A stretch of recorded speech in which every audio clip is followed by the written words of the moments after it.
another retro review from the year 1997. I'm here to talk about one of my favourite action movies, Face Off, which was directed by John Woo and it sees Nicolas Cage and John Travolta in the ultimate role reversal. This film also stars Joan Allen. In this movie we see John Travolta play Sean Archer, a counter-terrorist agent who is after arch-criminal Castor Troy, played by Nicolas Cage, who is responsible for the senseless killing of his son 6 years earlier. When Troy discloses that he has planted a bomb somewhere in Los Angeles, Archer undergoes the ultimate transformation by assuming the identity of Troy by having his face grafted onto his. But when Castor Troy awakens from the coma that Sean Archer put him in, he assumes the identity of Sean Archer. And then Archer not only has to fight for survival, but for the survival of his family also. And this is where the real fun begins. As always guys, before we go any further, hit that subscribe button so you can follow this channel, hit the alarm bell as well so you get notifications when my video is going to be uploaded, and give this video a like as well. Face Off, beyond a shadow of a doubt, was the movie that helped John Woo crack the American market.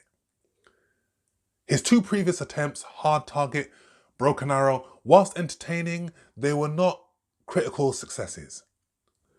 Face Off was both a critical and a commercial success and was nominated for an Academy Award for Best Sound Effects. At the time, Face Off grossed over $273 million worldwide and was one of John Woo's biggest hits in the United States. As preposterous as the plot is for Face Off, and as outrageously over the top as Face Off is, you cannot deny the fact that this movie is thoroughly entertaining and has all the hallmarks of John Woo, which is stylized action, brutal balletic shootouts, doves, slow motion action sequences.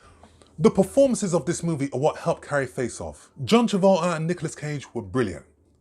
Not only in the roles that they were designated to, but when they have to swap roles, I thought they were great. But I will give more of a nod to John Travolta. John Travolta captured more of Nicolas Cage's mannerisms and the way that he spoke than Nicolas Cage did for John Travolta. But I also have to give kudos to Nick Cage for the emotional element that he brought when playing the role of Sean Archer. It was really interesting to see the transition, especially when we see the fight in the prison where he starts screaming that I'm Castor Troy, and I like the fact that he broke down to show the emotion of what he was really saying.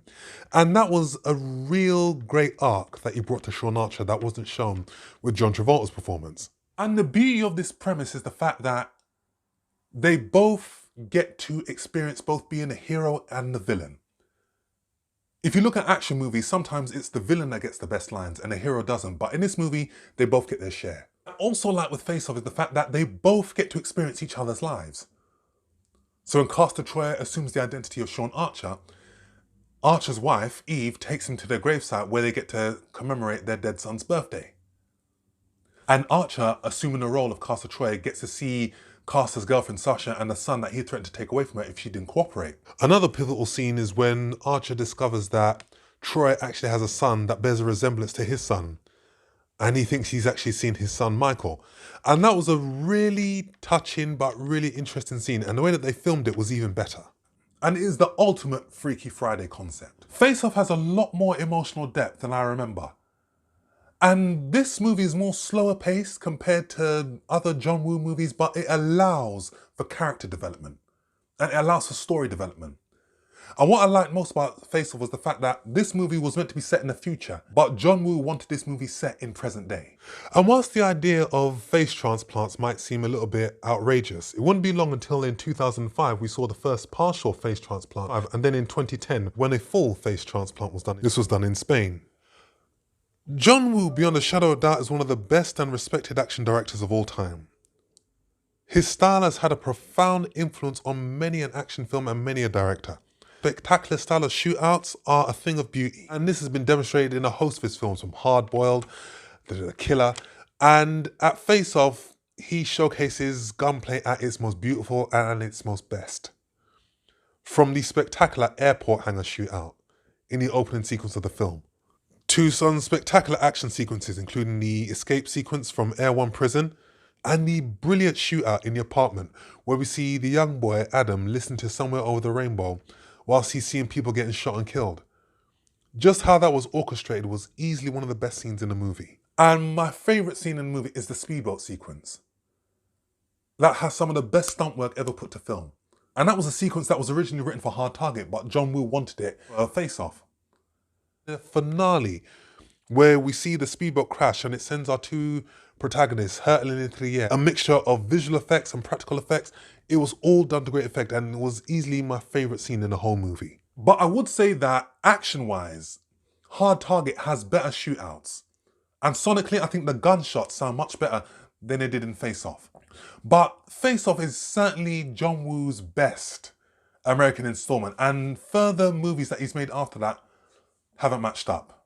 The disappointing Mission Impossible 2, Wind Talkers, Paycheck, and it has the best performances from John Travolta and Nicolas Cage. John Travolta, who would reunite with John Woo after Broken Arrow, and Nicolas Cage would go on to collaborate further with John Woo in Wind Talkers. And unfortunately, with the industry running out of ideas, there is talk of a sequel, which is totally unnecessary. But Face Off still stands as an action classic.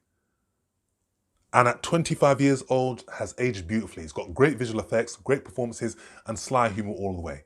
So I'll give this film a very strong 10 out of 10. So guys, that's my review. As always, thanks for watching. Hit that subscribe button so you can follow this channel. Hit that alarm bell as well so you get notifications when my videos are going to be uploaded. Give this video a like as well. Leave your comment with whether you've seen Face Off and what do you think about it 25 years on. Comment down below and I shall see you all in the next film review. Take care.